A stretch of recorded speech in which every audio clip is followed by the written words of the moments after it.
आजच्या सुंदर दिवसाच्या सगळ्यांना भरपूर शुभेच्छा.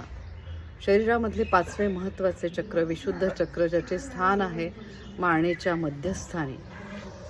आकाश तत्वाशी संबंधित असलेले हे चक्र आपण कल्पनेमधून आकाशी रंग ह्या चक्रावर बघतो आणि या चक्राची देवता, बुद्धीची देवता देवी सरस्वती यांचे स्मरण करून आपण ह्या चक्रावर ध्यान करतो. या चक्राची जास्तीत जास्त क्षमता वाढवण्यासाठी तुम्ही आज बीजमंत्राचं उच्चारण करा आणि ह्या चक्राला रेखी द्या. त्याद्वारे आकाश तत्वरूपी आपले विचार व्हायला लागतात. या वैश्विक शक्तीचा आशीर्वाद सगळ्यांना मिळू दे, सगळ्यांचं कल्याण होऊ दे, ही माझी मनापासून इच्छा. श्री शिवाय नमस्तुभ्यम. या चक्राला अजून जागृत करण्यासाठी बीजमंत्राचं उच्चारण करा.